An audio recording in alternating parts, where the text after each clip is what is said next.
కుటుంబ సభ్యులందరికీ పేరు పేరున నమస్కారం.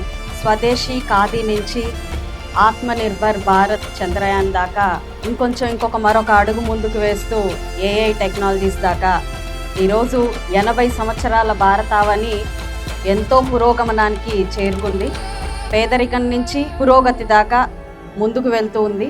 చాలా చాలా సంతోషం. ఒక వ్యక్తితో ఒక శక్తితో కాదు, అందరి సమిష్టి కృషితో ఇది సాధ్యపడింది. అంటే యూనిటీ స్ట్రెంగ్త్ అనే ఒక కాన్సెప్ట్తో ఇండియా ఎన్ని వర్గాలున్నా, ప్రాంతాలున్నా, కల్చర్ ఉన్నా అందరం కలిసి ఈ భారతదేశాన్ని ఈ స్థాయికి నిర్మించుకునే ఒక భాగస్వామ్యం ప్రతి ఒక్కరం తీసుకున్నాం.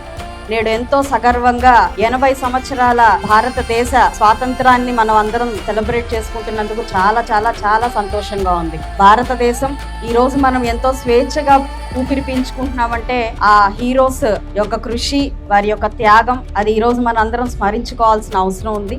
ఎంతో కొంత బాధ్యత, వారి అంత త్యాగం కాకపోయినా, ప్రాణార్పణ చేయలేకపోయినా ఎంతో కొంత బాధ్యతగా తమ వంతు కృషి చేస్తూ ఈ సమాజంలో మనందరం ముందుకు వెళ్లాల్సిన అవసరం ఎంతైనా ఉంది. ఈ ఇండిపెండెన్స్ డే స్పెసిఫిక్ గా సెలబ్రేట్ చేసుకోవాలి. ఎందుకనంటే in name of those sports persons, మొన్న మన కామన్వెల్త్ లో మన ఇండియాని ప్రపంచ పటంలో సగర్వంగా నిలిపిన ఆ 39 స్పోర్ట్స్ పర్సన్స్, వాళ్ళకి ఈ ఇండిపెండెన్స్ డే డెడికేట్ చేయాలి మనం. At the same time Padma awards పొందిన 131 మంది, ఈ సంవత్సరం పొందిన 131 మంది తమ వంతు కృషి, తమ వంతు రెస్పాన్సిబిలిటీ, ఈ భారతదేశం, ఈ సమాజం కోసం వాళ్ళు వాళ్ళ జీవితాన్ని అర్పించిన పద్మ అవార్డీస్ అందరికీ కూడా ఈ ఇండిపెండెన్స్ డే మనందరం కూడా వాళ్ళకి సాల్యూట్ చేయాలి. At the same time border లో నుంచి మన కోసం మనం ఈ రోజు ఇలా మాట్లాడుకోవాలన్నా, ఆటలాడుకోవాలన్నా, పాటలు పాడుకోవాలన్నా అక్కడ ఎందరో ఎండకి, వానకి, చలికి ఓరుస్తూ మన దేశం కోసం నుంచున్న ప్రతి ఒక్క సోల్జర్ కి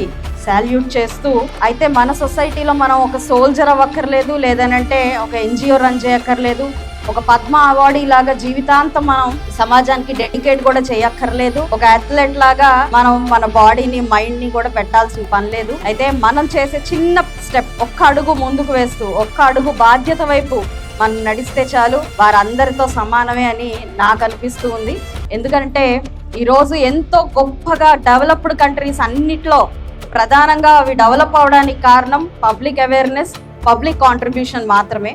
ప్రభుత్వాలు వస్తుంటాయి, పోతుంటాయి, వాళ్ళ పాలసీస్ వస్తుంటాయి, పోతుంటాయి, కానీ పీపుల్ ఆఫ్ ఇండియా మన దేశం ఎలా ఉండాలో డిసైడ్ చేస్తారు. కాబట్టి వాళ్ళ ఆలోచనలే మన దేశం, జనాల ఆలోచనలే మన భారతదేశం. కాబట్టి జనాలు ఎంత బాగా ఆలోచిస్తే, ఎంత అవేర్నెస్ తో ఉంటే, ఎంత రెస్పాన్సిబిలిటీతో ఉంటే మన కంట్రీ అంత అద్భుతంగా ఉంటుంది. మన దేశం మన ప్రాంతం నుంచి వెళ్ళిపోవడానికో, పీస్ గా ఉన్న దేశాలకి పారిపోవడానికో కాకుండా ఇక్కడే ఉండి మనం దాన్ని మార్చుకునే ప్రయత్నం చేద్దాం. The so called developed countries అన్నిట్లో క్రైమ్ ఉంది, పావర్టీ ఉంది, కరప్షన్ ఉంది, అన్నీ ఉన్నాయి. ఇది భారతదేశానికి ఒక్కదానికే స్పెషాలిటీ ఏమీ కాదు. అన్ని కంట్రీస్లో ఈరోజు అమెరికా లాంటి దేశంలో కూడా భయంకరమైన కరప్షన్ ఉంది, భయంకరమైన క్రైమ్ ఉంది, అక్కడ కూడా పావర్టీ ఉంది. కానీ వాళ్ళు చూపించేది మాత్రం ద బ్యూటిఫుల్ పిక్చర్. కానీ మన భారతదేశంలో మనం ఏం ప్రొజెక్ట్ చేసుకుంటామంటే, మనం ప్రతిసారి సోషల్ మీడియాలో కావచ్చు, మనం మాట్లాడుకుంటున్నప్పుడు కూడా ఎంతో బాధగా అనిపిస్తుంది. ఏంటంటే మన కంట్రీలో పలానా పావర్టీ ఉంది, మన కంట్రీ అంటేనే కరప్షన్, మన కంట్రీ అంటేనే క్రైమ్ అన్నట్టుగా మనం మాట్లాడుకుంటాం. కానీ పావర్టీ నుంచి ఈ రోజు చంద్రయాన్ దాకా మనం ఎంతో సాధించాం. ఒక సునామీ వచ్చి పాడైపోయిన ఒక ఇంటిని మళ్ళీ నిర్మించుకున్న విధంగానే ఈరోజు మన భారతదేశాన్ని బ్రిటిష్ వారి తర్వాత మనం నిర్మించుకున్నాం. చాలా అద్భుతంగానే నిర్మించుకున్నామని చెప్పి నేను అనుకుంటూ ఉన్నాను.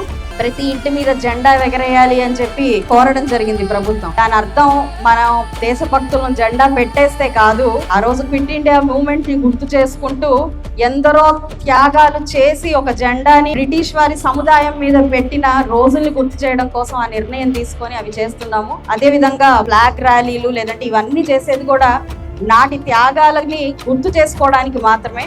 వాటన్నిటిని ఎప్పుడు విస్మరించకూడదు. మనం అంత త్యాగం చేయకపోయినా చిన్న ప్లాస్టిక్ బాటిల్ మాత్రం బిన్లో వేయగలమని నేను అనుకుంటున్నాను. కాబట్టి అందరం ఒక అడుగు బాధ్యత వైపు వేస్తూ ప్రతి ఒక్కరికి కూడా పేరు పేరున నమస్కరిస్తూ, నా వంతు కృషిగా ఈ సొసైటీకి నాకున్న పదవి కాదు, పదవి ఉన్నా పదవి లేకపోయినా as a citizen of India ఎప్పుడు రెస్పాన్సిబుల్ గానే ఉంటాను అని చెప్పి ఈ సందర్భంగా ఒక ఓర్పు తీసుకుంటూ, thank you for the great opportunity. జై హింద్.